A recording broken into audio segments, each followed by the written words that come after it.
una evaluación, ¿no? La evaluación no solamente el aspecto exterior, sino también hacer una rinoscopía anterior, ¿no? O una rinoscopía posterior para poder determinar qué tipo de enfermedad de las fosas nasales tratamos. Para la rinoscopía anterior necesitamos, pues, ¿no? Necesitamos espéculos nasales, una fuente de luz que puede ser espejo frontal, puede ser frontoluz, ¿no? ¿No? Y puede ser también un espejo laríngeo para hacer una rinoscopía posterior.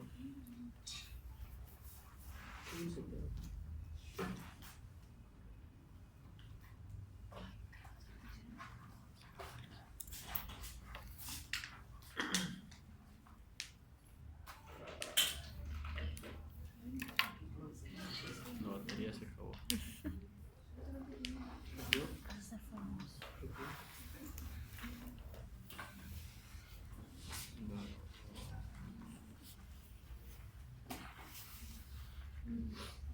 Bueno, la rinoscopía anterior, ¿qué estructuras vamos a poder visualizar, ¿no? ¿No? Primero uno debe colocar el espéculo nasal como un punto de apoyo para poder, a nivel de las narices. Uno no lo debe introducir, ¿no? Hasta el fondo porque va a producir dolor, ¿no? ¿Y qué es lo que vemos? Vamos a poder visualizar, ¿no? Vamos a poder visualizar el septo nasal y los cornetes. Muchas veces estos cornetes son muy hipertróficos y podemos usar una solución embebida en el algodón de fenileferina al 0.25% para poder producir una vasoconstricción del cornete y así poder hacer una visualización más completa, ¿no? De la fosa nasal, ¿no? ¿Qué vamos a buscar? Vamos a buscar secreciones, ¿no? Debemos definir su coloración, su característica, si es moco o es pus, si hay costras, ¿no? Sobre todo localización de secreciones anormales. Vamos a visualizar los cornetes, vamos a ver si produce un estrechamiento, está hipertrófico, la presencia de si son los hiatos están libres o puede haber la formación de pólipos, alguna estructura que esté produciendo una obstrucción nasal, ¿no? Y también podemos visualizar el plexo de Kieselbach, ¿no? Que es donde se presenta con mayor frecuencia los sangrados nasales, las epístasis anteriores, ¿no? Es difícil visualizar en la parte posterior de la fosa nasal acerca de la presencia de un sangrado nasal, la cual es evidente por las arterias hemoidal anterior, posterior y la fenopalatina, para lo cual vamos a necesitar ya otros equipos, los endoscopios, ¿no? Para poder hacer una visualización más posterior, ¿no?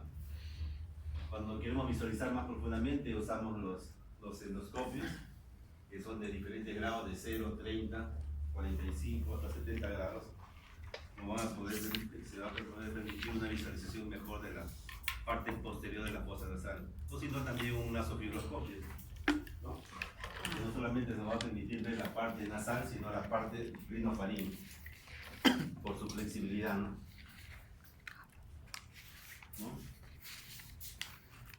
Estos son los endoscopios, ¿no? De diferentes grados, como les mencioné, ¿no? Que nos permiten hacer una visualización más completa de la fosa nasal, ¿no?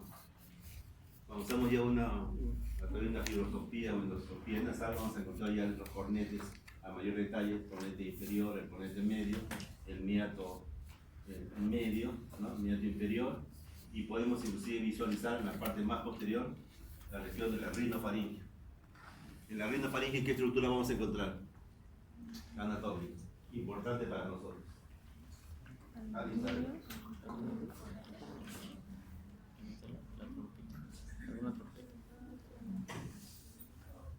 En la rinofaringe, a nivel del cabo rinofaringeo, vamos a encontrar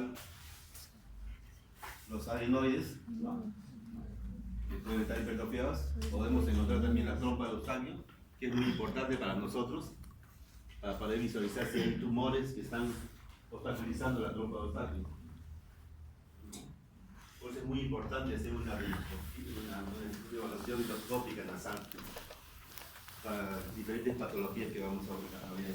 el día de la mañana, ¿no? Si no tenemos un fibroscopio, podemos hacer a través de un espejito laringio, podemos ver la parte posterior de la fosa nasal, ¿no? ¿No? Pero solamente vamos a poder visualizar la cola de los cornetes y la zona del caule, ¿no? Pero no vamos a poder visualizar la trompa de Eustaquio, ¿no? Cosa diferente así con el fibroscopio, si lo podemos visualizar mejor.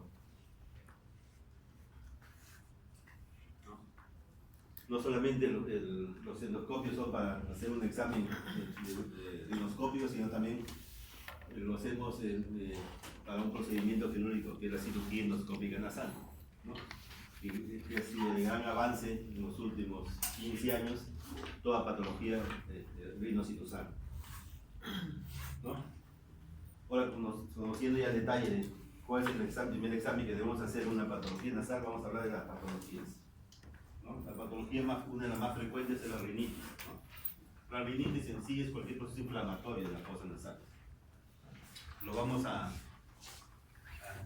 dividir en rinitis alérgica, la rinitis no alérgica, la rinitis de causa infecciosa, la vasomotora, la rinitis medicamentosa, la hormonal, la atrófica y la hipertrófica. La rinitis alérgica vendría a ser un estado inflamatorio de la mucosa nasal. Clínicamente se va a manifestar por una rinorrea, que es transparente, un prurito o una comezón nasal, estornudos, ¿no? Y todo esto va a ocasionar una obstrucción nasal. Clínicamente también puede estar asociado a un lagrimeo nasal por la misma obstrucción, ¿no? El diagnóstico clínico, si hacemos una endoscopía vamos a encontrar la mucosa nasal congestiva, vamos a encontrar secreciones serosas, podemos encontrar hipertrofia de cornetes, ¿no? ¿Cómo hacemos el diagnóstico? Podemos hacerlo a través por la clínica, porque en una rinitis alérgica realmente la obstrucción es alternante. El paciente se refiere primero se refiere a una fosa, después se refiere a otra fosa constantemente, y siempre tiene que haber un factor alergénico, ¿no? Un agente causal. Y también podemos hacer algunas pruebas cutáneas, ¿no? Entre las pruebas cutáneas para rinitis alérgicas podemos pedir hacer una prueba. Simplemente lo dirigimos al alergista para hacer unas pruebas cutáneas para ver a qué es alérgico el paciente. O podemos hacer un frotis de la secreción nasal si encontramos los inmunoglobulina E elevada. O podemos hacer también un examen de sangre si encontramos la inmunoglobulina E elevada en sangre también. ¿No? ¿Cuál es el diagnóstico diferencial de una rinitis alérgica? Porque no todos los pacientes que llegan a la consulta podemos decir que es una rinitis alérgica. Debemos hacer un diagnóstico diferencial con una rinitis medicamentosa. En la rinitis medicamentosa tiene que haber algún medicamento que esté produciendo obstrucción nasal. Los medicamentos mayormente que producen rinitis de causa medicamentosa, tenemos los vasoconstrictores, las gotas nasales, la oximetazolina mayormente que se usa o que le emplean los pacientes por más de una semana, ¿no? De inicio la oximetazolina como gotas nasales va a producir una vasoconstricción, pero conforme lo va usando más días, más de una semana mayormente, ya va a producir un fenómeno de rebote. Y al producir fenómeno de rebote ya va a haber obstrucción nasal. Debemos hacer el diagnóstico diferencial con esta patología. Después hay muchos medicamentos también que pueden generar una rinitis alérgica, ¿no? Tenemos que hacer un diagnóstico diferencial con la atresia coanal. En la atresia coanal mayormente es de causa congénita. El paciente mayormente nace con alguna obstrucción nasal, que puede ser unilateral o bilateral. Eso lo podemos hacer el diagnóstico con una endoscopia nasal. La hipertrofia adenoidea normalmente se presenta hasta los 12 años de edad, ¿no? Donde recién se reduce el tamaño de los adenoides y lo que genera una obstrucción nasal. Debemos hacer también una diagnóstico diferencial con la desviación del tabique. Pues la desviación del tabique normalmente es frecuente en una sola fosa, no es alternante como la rinitis alérgica. Y la presencia de tumores. Tumores benignos o malignos, tumores benignos mayormente y malignos que pueden producir un tema de obstrucción nasal. ¿no? Pero eso lo hacemos el diagnóstico diferencial vía endoscópica, que lo vamos a ver tratar hoy día. ¿No? Porque como decía, podemos hacer un citograma de secreción nasal, vamos a encontrar eosinófilos elevados, basófilos, neutrófilos. En algunos casos se dice que se hace una biopsia corneta inferior, pero nosotros no lo hacemos, ¿no? Para hacer un diagnóstico, ¿no? Y la determinación inmunoglobulina E.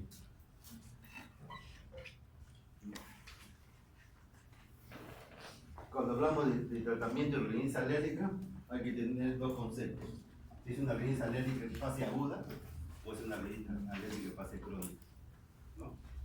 En la rinitis alérgica de causa aguda, el paciente llega con la sintomatología que hemos hablado, pero con mucha molestia. Y entonces nosotros queremos actuar de inmediato. Y en esos casos, ¿qué usamos? De primera elección, vamos a usar antihistamínicos, ¿no? Vamos a usar corticoides, ¿no? Y vamos a usar algunas gotas nasales humidificantes. ¿Por qué? Porque esta secreción muchas veces se vuelve espesa y impide respirar bien, ¿no? Dentro de los antihistamínicos que debemos indicar, tenemos diferentes antihistamínicos. Los de primera generación todavía están vigentes, que la clorfeniramina, ¿no? Pues la única desventaja es que produce somnolencia, ¿no? Pero es el mejor antihistamínico a la fecha que produce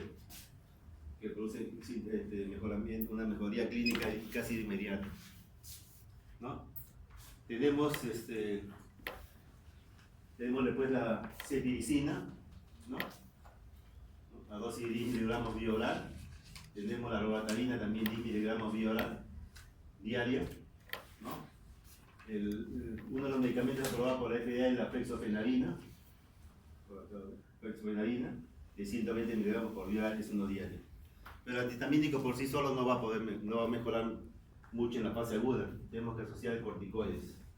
Y corticoides por vía oral o por vía sistémica, ¿no?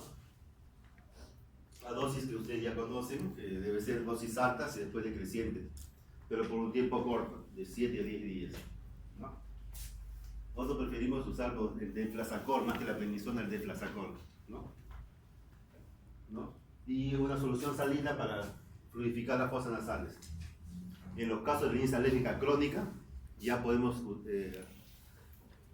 emplear los sprays nasales, ¿no? Los sprays nasales los empleamos en el caso de rinitis alérgica crónica.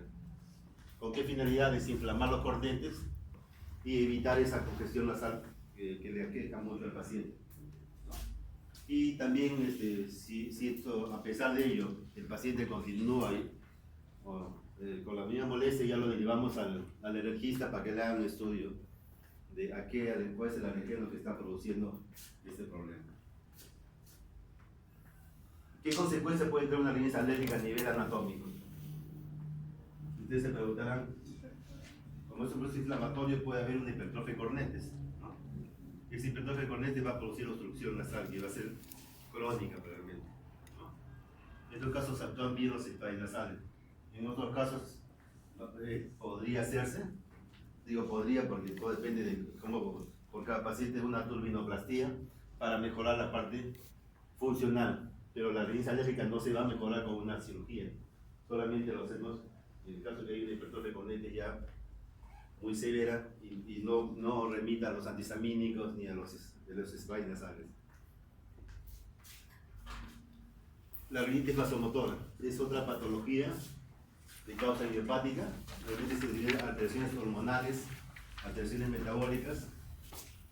Su fisiopatología viene a ser un desequilibrio en la función simpática y parasimpática. Los síntomas casi son similares a las rinitis alérgicas. Hay una hiperactividad nasal, hay una hiperemia, una palidez de los cornetes, en la rinoscopía anterior, ¿no? Hay una secreción hialina, y como consecuencia de esto va a producir una hipertrofia de cornetes.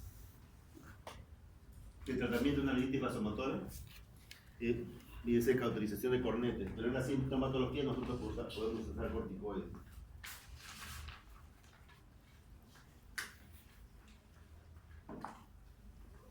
La rinitis perenne. Existen dos tipos de reacciones normales, la hipersensibilidad o alergia o una hiperreactividad. la hiperactividad mayormente en las causas son el polvo de casa mayormente, ¿no?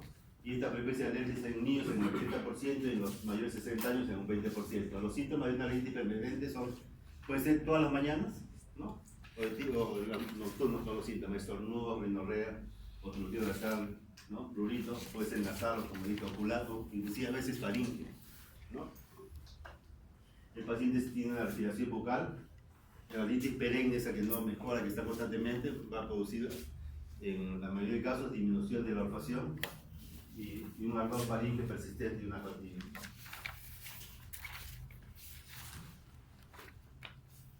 El diagnóstico, y eso sí vamos a encontrar en los sinófilos elevados.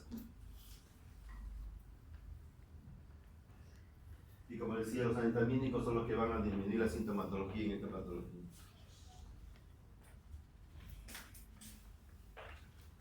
La rinitis atrófica, ustedes pónganse a pensar, la mucosa nasal tiene una función muy importante que es humedecer, calentar el aire, también los cornetes, ¿no? Si tenemos una cavidad muy grande, se va a alterar la mucosa nasal. Y al alterarte la mucosa nasal, que se va a formar? Se van a formar costras en la fosa nasal, y estas costras van a producir mal olor, ¿no? Mal olor, y cuando se caen las costras van a producir sangrado nasal, ¿no? Y vamos a encontrar en la rinoscopía anterior estas imágenes, cortes en la fosa nasal, ¿no? Secreciones, ¿no? De mal olor, ¿no? Si nosotros hacemos un lavado, vamos a encontrar una cavidad muy amplia, ¿no? Pero el paciente refiere que no siente que ingrese el aire, ¿no? ¿Por qué? Porque está alterada la mucosa. Eso se conoce como rinitis atrófica. ¿Cómo podemos mejorar una rinitis atrófica cuando quedamos una cavidad muy amplia, ¿no? Hay una cirugía de reducción del tamaño de la fosa nasal, ¿no? La apertura nasal. Usamos estrógenos locales o colocación de plasta de teflón para disminuir la estructura nasal, ¿no? Felizmente vemos pocos casos porque el tratamiento en sí no ayuda mucho al paciente, ¿no?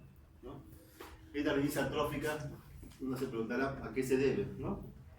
La mayoría de casos se debe a una empleo, por ejemplo, de vasoconstrictores locales permanentemente que alteran la mucosa. Puede ser también por causa de traumatismos nasales que no se han corregido y ha ocasionado una perforación sectal, o por iatrogenia, en donde se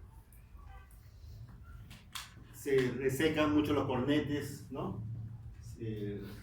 Y entonces va a alterar la parte funcional de la mucosa nasal, y por consiguiente al final va a generar una rinitis atrófica. Les muestro en esta oportunidad el septum nasal. ¿Por qué es importante conocer el septum nasal? Porque desde el punto de vista anatómico, si lo conocemos, vamos a poder conocer los signos que van a condicionar cualquier patología a nivel septum nasal. ¿Por qué? Porque el septum nasal no solamente está formado por un cartílago, sino la parte ósea. Y la parte más vulnerable del septum nasal es el cartílago. Y cualquier patología que ocasione una infección a nivel del septum nasal, lo primero que va a comprometer es el cartílago, no así la parte ósea, ¿no? Pues es muy importante conocer la estructura anatómica del septum nasal, ¿no?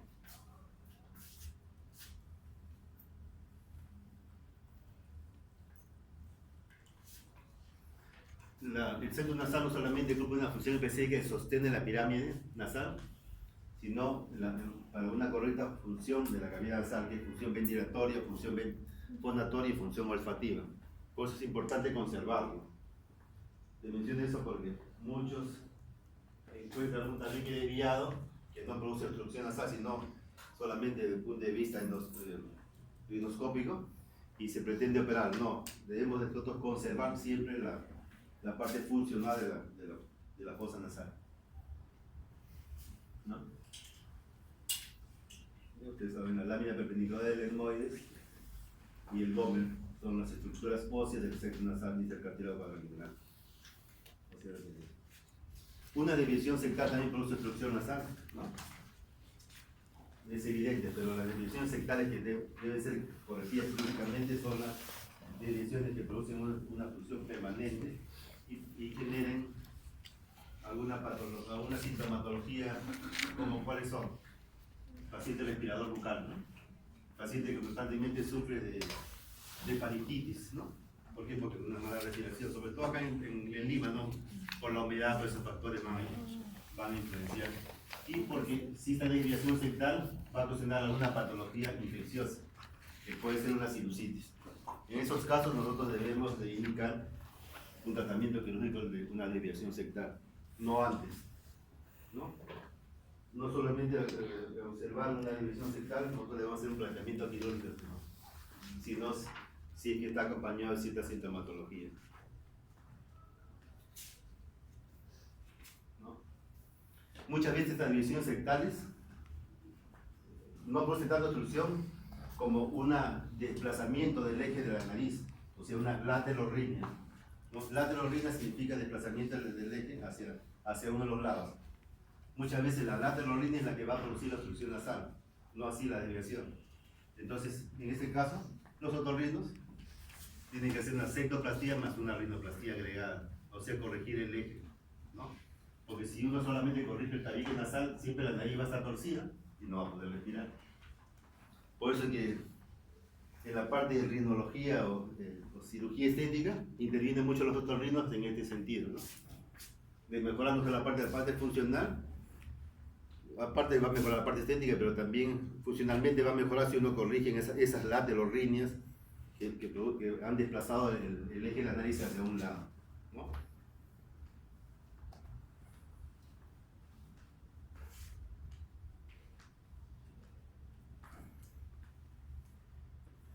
¿No? Como les decía, las desviaciones sectales que van a producir, si producen obstrucción nasal, producen una cefalea de causa rinógena, sequedad nasal, alteración de la ocasión, puede también producir una desviación sectal, infecciones de oído, puede haber, como les decía, una sinusitis, paciente roncador, en algunos casos puede producir una apnea obstructiva del sueño, ¿no? Apnea del sueño, ¿no? Con relación al síndrome del apnea obstructiva del sueño, solamente quiero mencionarles que los factores son multifuncionales, no solamente la desviación sectal va a producir este síndrome, sino hay que corregirlo en forma multidisciplinaria. Pero a veces nos llegan a la consulta pacientes con síndrome de apnea del sueño y una desviación sectal y quieren pretender que se mejore con una desviación del tabique, no una septoplastía, no es así. Para eso, en estos casos, se le hace una polisomnografía. ¿Han escuchado hablar? El estudio del sueño, donde el paciente lo monitorizan toda la noche, un electroencefalograma, le ponen una electromiografía para ver todas las alteraciones que se presentan durante el sueño. Y de acuerdo a eso ya uno puede catalogar si va a mejorarlo o no, de acuerdo al tratamiento que uno plantea.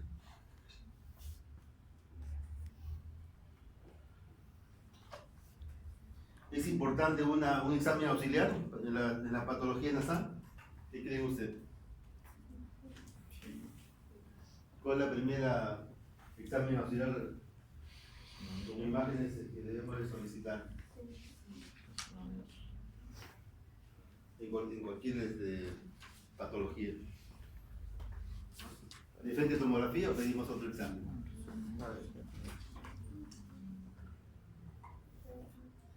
Si es un traumatismo nasal, ¿qué es lo que pedimos? Una radiografía de huesos propios de nariz, ¿no? De frente y de perfil.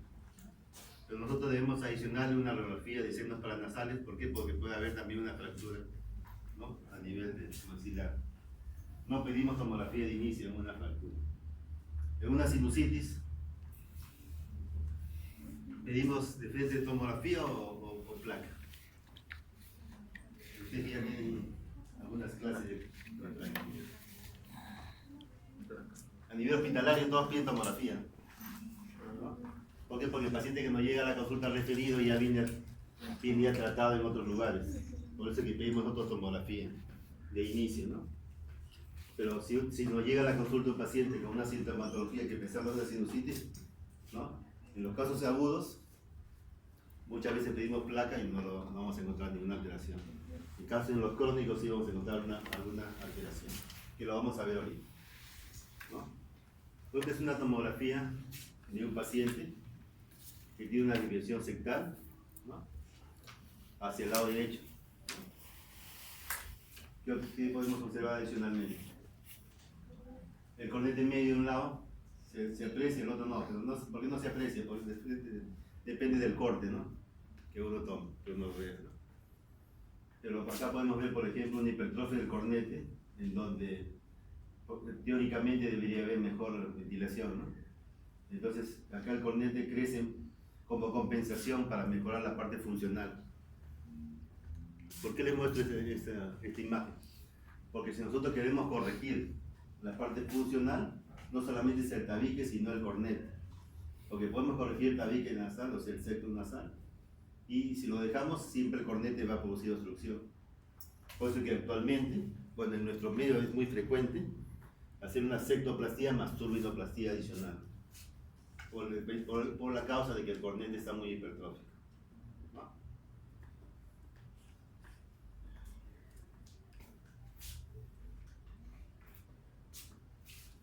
Por fuera la podemos ver muy bella, pero por dentro vemos que el tabique está desviado. Pero si no le causa molestia, ni la tocamos, ¿no? Ese.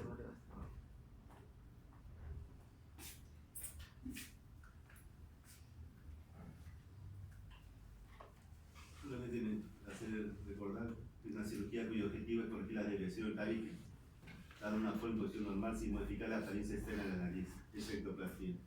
Algunos pacientes llegan y dicen, quiero que me operen el tabique desviado y quieren que lo pongan hermoso, bonito, pero no es así. Solamente la parte funcional. Si nosotros encontramos una laterorrhenia, sí, de todas maneras hay que corregir eso.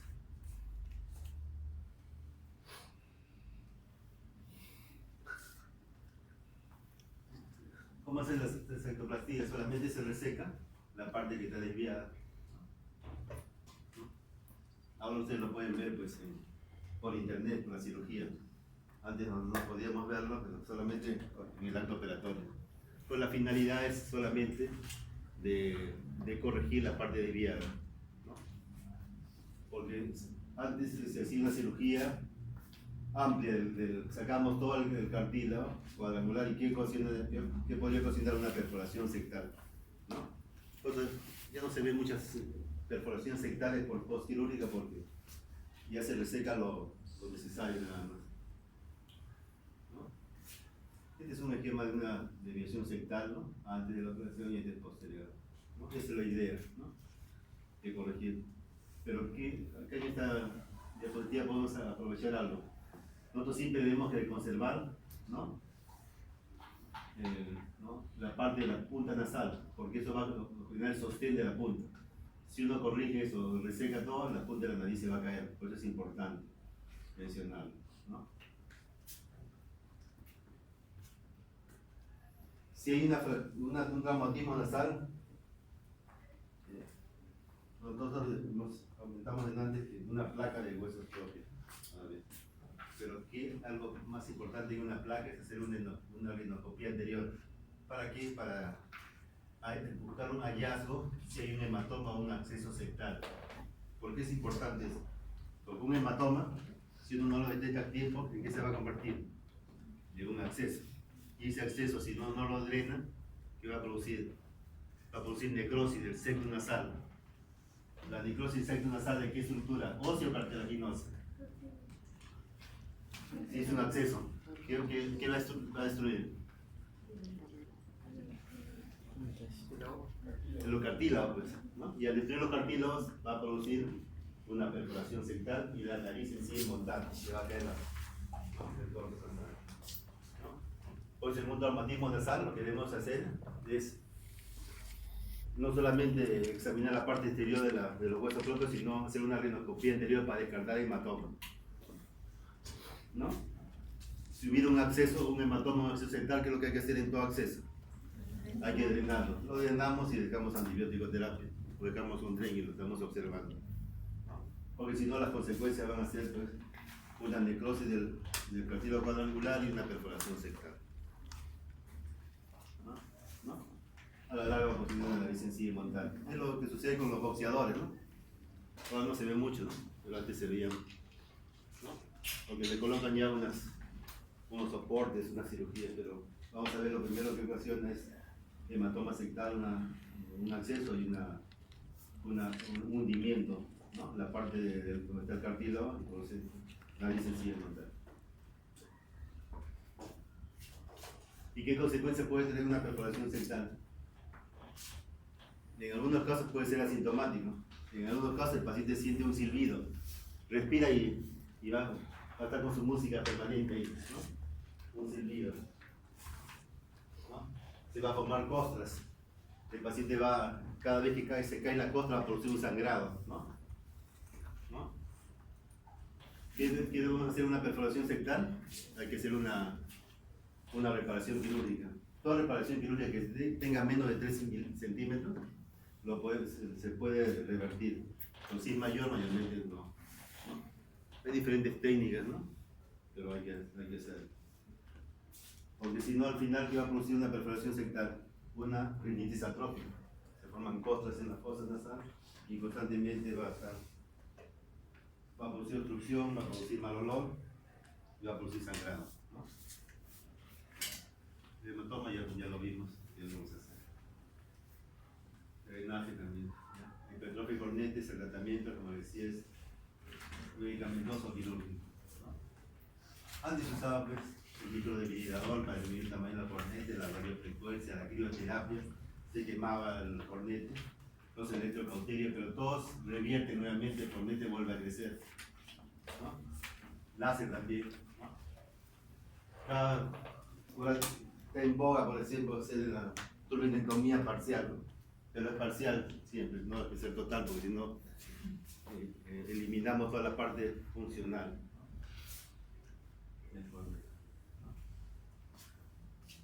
Solamente la reducción de cornete, ¿no? Reducción de cornete, cicatrización, ¿no? Las complicaciones ahora son mínimas. Ahora todo esto se hace bajo cirugía endoscópica nasal, o sea, resecamos lo mínimo para producir. Dentro de las hipertrofia cornete, creo que no menciona la lámina, hay una hipertrofia cornete media, ¿no? Lo que conocen como, ¿han escuchado concha bulosa? ¿No? En la clínica se habla la parte de concha bulosa, que es el cornete medio hipertrófico. Este cornete medio hipertrófico puede producir cefalea cada vez que se congestiona más. Y lo que se conoce como síndrome de Charlie o cefalea de causa rinógena, causa nasal. ¿Cómo hacemos el diagnóstico de una hipertrofia cornete medio?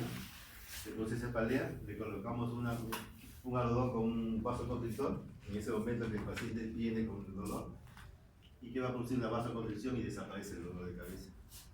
Entonces es una forma de hacer un diagnóstico. Y en la tomografía hemos encontrado hipertrofia cornete medio y se le hace una resección del cornete medio, selectivo. Este es para reparar la perforación, empleamos una parte del cornete. La sinusitis es una patología también frecuente en la especialidad, ¿no? Muchas veces el paciente llega con un proceso respiratorio alto y dice: tengo sinusitis, doctor. Y ustedes tienen que, como médicos, vamos a ver, como médicos generales, tienen que hacer el diagnóstico si verdaderamente es una sinusitis o no. Cerca del 14% de la población, una sinusitis aguda se debe a una alteración o obstrucción del complejo óseo-meatal.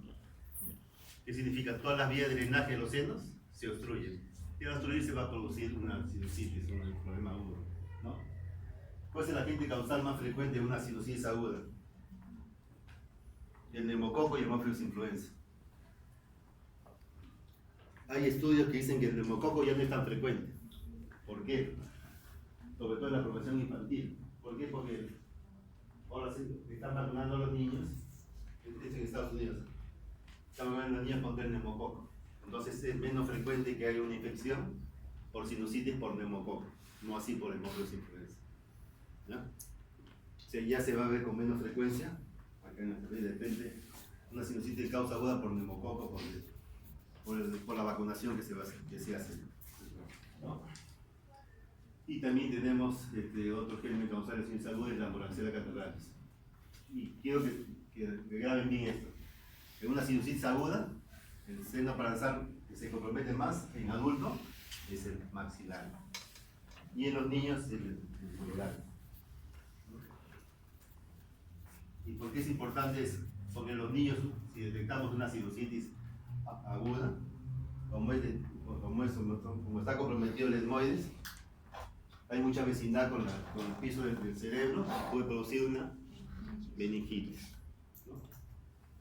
Por eso, prácticamente es una emergencia de no ser una sinusitis aguda en un niño por esta complicación que se puede presentar.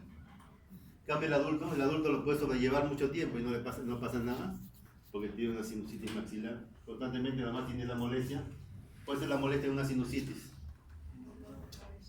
Rinorrea anterior o rinorrea posterior. ¿No? Rinorrea anterior mayormente cuando es maxilar. Rinorrea posterior cuando es a nivel etmoidal, sobre todo cuando el paciente está en decúbito dorsal, ¿no? Entonces el paciente refiere, dentro de su sintomatología, que siente que algo le está cayendo hacia atrás, ¿no? Un moco espeso, dice el paciente, ¿no? Otra sintomatología en la sinusitis aguda es la cefalea, ¿no? Y una obstrucción nasal. No así normalmente no produce fiebre en una sinusitis aguda. La sinusitis crónica, ahí sí vamos a encontrar los anaerobios y vamos a encontrar los hongos. El aspergillus es el más frecuente. Si hablamos de estadio agudo, la sinusitis aguda es hasta 4 semanas. Los subagudos de 4 a 12 semanas. La sinusitis aguda recurrente son 4 episodios anuales sin síntomas, sin eventos, y la crónica es de 12 más semanas, es lo que nos llega a nivel hospitalario. Pacientes con sinusitis crónica que tienen esta patología más de 12 semanas. O sea, después de 3 meses del paciente, realmente. ¿Qué tratamiento damos a una sinusitis aguda? A ver qué se imaginan ustedes. Sinusitis aguda, le dije que el neumococo, el Haemophilus influenzae y la moraxella es lo más frecuente. ¿Qué tratamiento le doy? ¿Antibiótico terapia le doy? Sí, le damos antibiótico terapia. ¿Qué más? Ahora vamos a ver qué tipo de antibiótico. ¿Qué más? Porque antibiótico usted va a conocerlo ahora con la especialidad. ¿Y otro? ¿Le dejo antihistamínicos en una sinusitis aguda? ¿Qué dicen ustedes? No se debe dejar antihistamínicos. Porque los antihistamínicos van a secar más la fosa nasal y va a producir una cronicidad de la patología. ¿Dejamos lavados nasales? ¿Solución salina? Sí. En una sinusitis aguda debemos dejar. ¿Para qué finalidad? Que drene esa secreción, ¿no? ¿Sí? Y nosotros, los otorrinos, han podido ver en la consulta, indicamos muchos corticoides como antiinflamatorio. Entonces, vamos a indicar en una sinusitis aguda antibiótico terapia, lavados nasales con una solución salina y corticoides. De los antibióticos, ¿cuál usamos? La amoxicilina como ácido clavulānico, ¿no? De elección, ¿no? Si es un paciente alérgico a la penicilina, ¿qué indicamos? Hay 2 medicamentos o 3 para... ¿Qué dejamos? Macrólido, claro. La claritromicina. ¿Y otra cosa? ¿Qué fue más? La citromicina también podemos indicar. Y también podemos usar quinolonas. Entonces, las quinolonas, ¿cuál es su elección ustedes? Cipro puede ser, también. Levofloxacina. Y hay otra más específica en sinusitis, pero que lo vemos en los otorrinos, ¿no? Ustedes nos van a indicar, que es la moxifloxacina, ¿no? El paciente cuando ya la consulta, normalmente ya le han dado todos esos medicamentos, nosotros le damos moxifloxacina, que es una quinolona, pero de última generación. Felizmente no está tan conocida, tan divulgada, porque si no sería una reacción, ¿no? Ya, en una sinusitis crónica, ¿cuál es el tratamiento? El paciente llega constantemente. Ustedes me preguntarán, primero tengo que hacer un examen, ¿no? Para ver si es quirúrgico o no es quirúrgico, ¿no? Entonces, en estos casos de sinusitis crónica sí le pedimos una tomografía, ¿no? ¿Por qué? Porque, como les dije, en el diagnóstico, o sea, en la definición de sinusitis es la obstrucción del complejo osteometal, o sea, pues, ¿no? O sea, la vía de drenaje de los senos. Si eso está obstruido, entonces nosotros tenemos que entrar con la cirugía endoscópica a aperturar este complejo osteometal. Si es a nivel maxilar, una apertura del seno maxilar. Si es a nivel etmoidal, debemos de aperturar las células etmoidales. Si es frontal, igual, ¿no?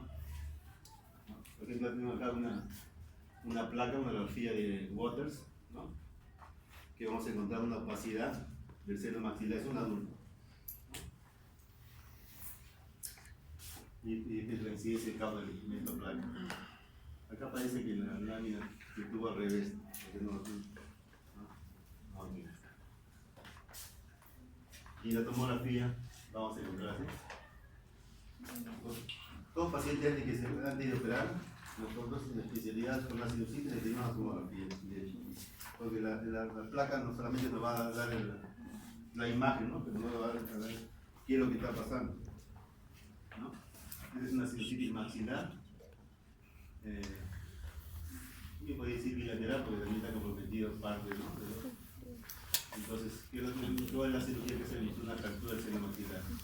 Acá podemos ver otra estructura que les mencioné en la televisión. ¿Qué es esto? Cornete medio. ¿Viste? La concha bulosa. Pasa ahí en el hipertrofia del cornete medio. O sea, esto está obstruyendo la vía de drenaje. Entonces, nosotros necesitamos hacer una turbinoplastía del cornete medio y apertura del seno maxilar. Todo por vía endoscópica. Hay un gran avance en todas las especialidades con los nuevos equipamientos. La cirugía endoscópica es un gran avance, porque se opera todo a través de la fosa nasal. ¿No? Yo les puedo dar un poquito de historia de la otorrino, porque antes se operaba por vía fosa canina.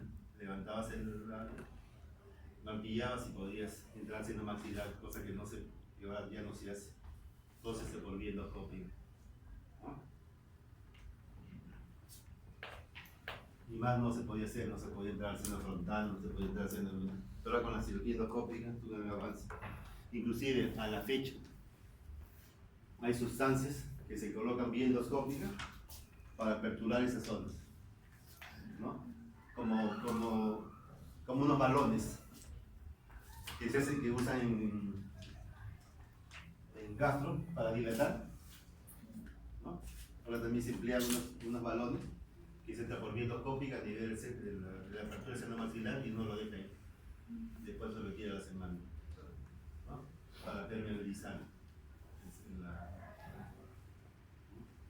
seno maxilar.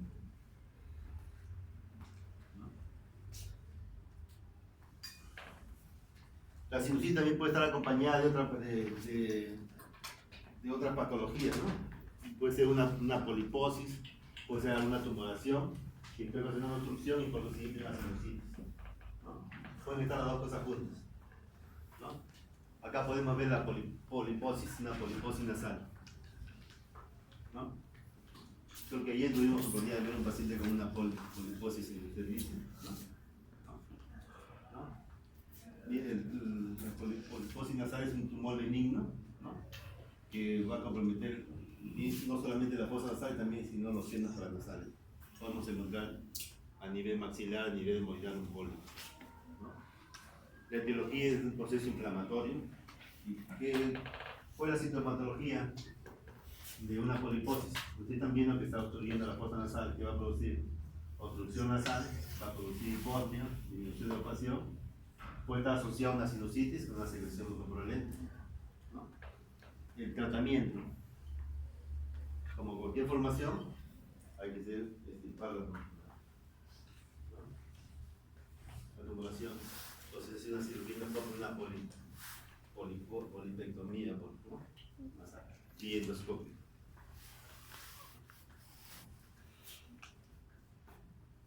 Otro tumor benigno tenemos el papiloma, pero es una lesión premaligna, la cual va a generar en un carcinoma epidermoide en el 5 a 10% de los casos. Por eso nosotros cuando encontramos un papiloma, ¿no?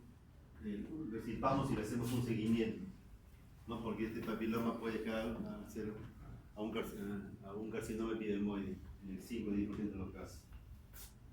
Y una tumoración que podemos ver de esta forma, ¿no?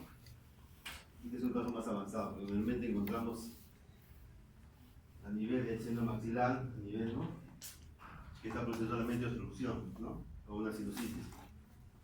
Pero algunos casos. Por ejemplo, este es el papiloma que lo encontramos. En una tomografía hemos encontrado una radiopacidad a nivel de la fosa nasal derecha, ¿no? Y está asociado también a un engrosamiento, ¿no? De la mucosa del círculo, de la maxila, asociado a una sinusitis.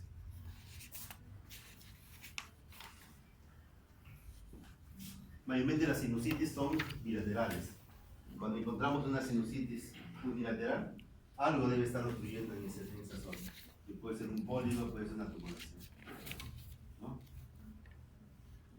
Así como el problema de oído, los dos oídos mayormente bajan audición cuando está más alterado uno que otro, puede haber otra patología asociada, ¿no? En ese lado. Igual.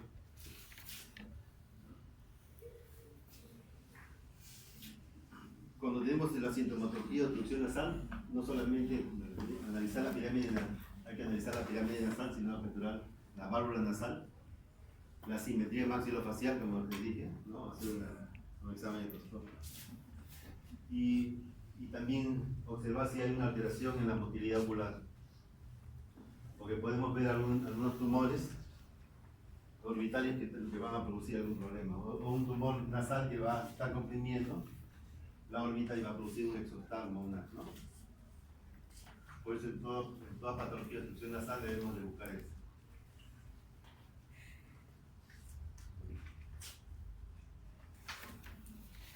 Ya lo vimos delante. Trabajo de obstrucción, limite, medición, tumores, colorectales. Otra causa de obstrucción nasal son las sinequias, que vendría a ser una complicación postquirúrgica. La sinequia viene a ser unión entre dos estructuras anatómicas, ¿no? Que no debe ser. Entonces acá es el tabique y cornete, es una sinequia turbino-sectal, ¿no? O puede ser también postquirúrgico, puede ser también por un traumatismo nasal que ha producido alguna fractura del septo nasal y por lo siguiente se ha pegado al cornete. ¿Qué debemos hacer? Liberarlo. Lo liberamos y solucionamos la patología. Bueno, los adenoides los podemos ver vía endoscópica o cualquier tumor en el cauce. Ahí podemos ver los adenoides vía endoscópica, ¿no? Los adenoides vía endoscópica, ¿no? ¿Qué estructura tenemos acá? Como le dije, el cabo de nafarín. ¿Ah? Trompa de Eustaquio. No se ve bien. ¿Qué estructura tenemos ahí? La trompa de Eustaquio. ¿Por qué es importante hacer una adenoscopía anterior? Porque puede ser que el adenoide esté comprometido, que esté hipertrófico y producir una obstrucción. Y si está muy hipertrófico y produce una obstrucción de la trompa de Eustaquio, ¿qué sintomatología adicional puede tener el paciente, aparte de la obstrucción? Cuando se obstruye la trompa de Eustaquio, ¿qué sintomatología vamos a encontrar? ¿Cuál creen ustedes? Síntomas. ¿Trompa de Eustaquio a dónde va? Hacia el oído medio. Hacia el oído medio. Entonces, puede haber una patología en el oído medio por obstrucción de la trompa de Eustaquio. ¿No? Puede haber una otitis media aguda o... Si es infecciosa, otitis media aguda. Si es obstructiva netamente por un tumor, puede ser una otitis media serosa, ¿no? Entonces es importante hacer una radiografía anterior. Acá está una fractura que se le quise mostrarle acá. En la primera tomografía encontramos un hematoma a nivel del seno maxilar, pero revertido con tratamiento médico y después se lo volvió a controlar con la normal, ¿no? Entonces, en toda fractura hay que saber en qué momento debemos entrar, en qué momento no. No se trata de entrar a aspirar ese hematoma. Este es los accesos, ¿no? Porque sí tenemos los accesos centrales del septo nasal, ¿no? Que hay que drenarlos.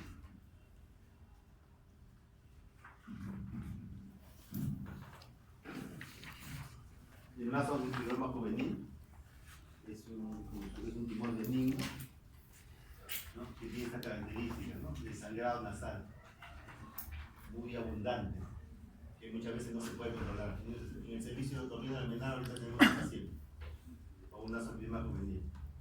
Uno va a ver una asimetría facial, como pueden ver acá, más abultado de un lado, relicada de un lado y del otro, ¿no? Se observa en el sexo masculino y en los adolescentes. ¿Por qué en el sexo masculino? Porque hay una valoración hormonal. La progesterona que genera que haya este tumor en el sexo masculino. No se presenta en mujeres, ¿no? Como su mismo nombre lo dice, nasoangiofibroma juvenil. Naso lo relaciona a nivel nasal, angio es vascular y fibroma porque ya tiene una estructura ya fibrosa, ¿no? Va a producir obstrucción nasal, pista de sangrado y uno tiene que actuar de inmediato. No, controlar el sangrado, ¿no? Básicamente. Pero esto debe controlarlo, ¿no? Debemos de ver la localización, ¿no? Está ubicado con una tomografía y hacemos una cirugía de resección de esta tumoración, ¿no? Pero como toda la formación vascular, nosotros usamos se realiza una embolización, ¿no? Neurocirugía, primero lo emboliza a nivel de arteria maxilar interna, emboliza este tumor, para nosotros después en el transcurso de 4 o 5 días y entrar a hacer una cirugía que va a ser menos sangrante, porque está embolizado. ¿No? El tratamiento es una resección quirúrgica. En los casos muy avanzados, ¿no?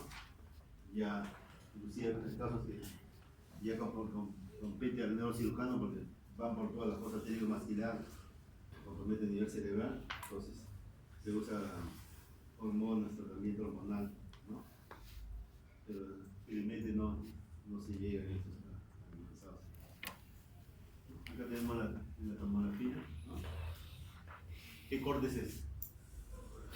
Tenemos 2 cortes tomográficos, que es axial y coronal. Eso también apenas. Este es un corte coronal. ¿Ya? Este es, ¿no? Una imagen radiopaca, nos permite todas las cosas nasales del lado izquierdo. Este es el nasoangiofibroma que viene en la organización. Y el lado derecho está libre.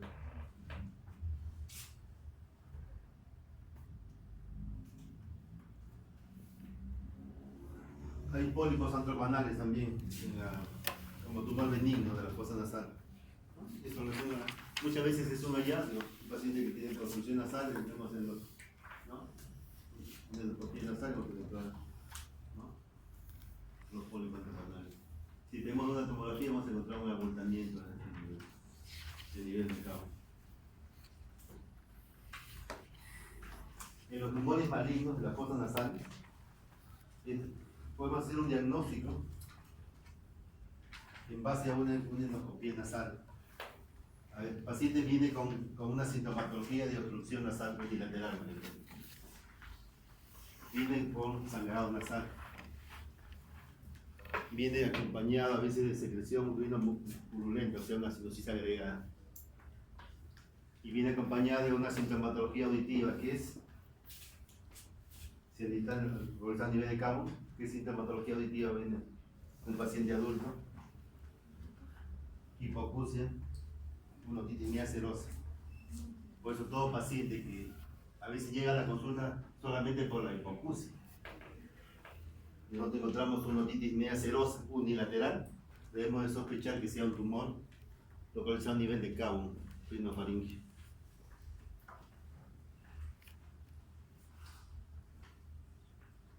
Adulto que llega, nosotros pensamos, tenemos que hacerle no solamente la audiometría y la hispanometría que confirma la otitis media serosa, sino una endoscopía nasal para descartar que haya un tumor en cabo. ¿Cuáles son los tumores malignos más frecuentes en nuestro organismo? Tenemos carcinoma, ¿no? Que va a haber obstrucción en la medida iguana por hipoacusia, ahí decía. ¿Ya? Sangrado nasal. También tenemos los epiteliomas, que pueden ser diferenciados e indiferenciados. En los epiteliomas tenemos los epidermoides, los hidrínicos, los glanduliformes, y los indiferenciados. Y los sarcomas, pero son menos frecuentes en relación de 1 a 2.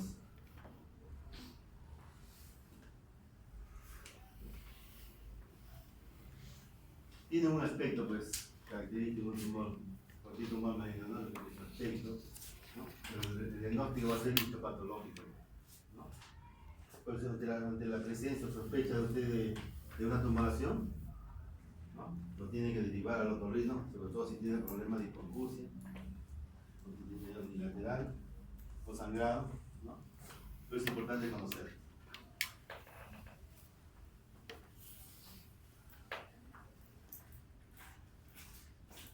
Ahí tenemos, ¿no? Pedimos una tomografía, está localizada justo,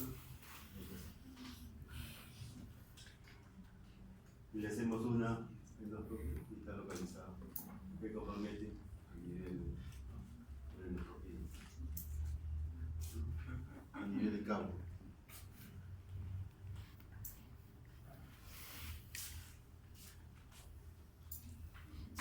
Llegó Rivera Saucedo.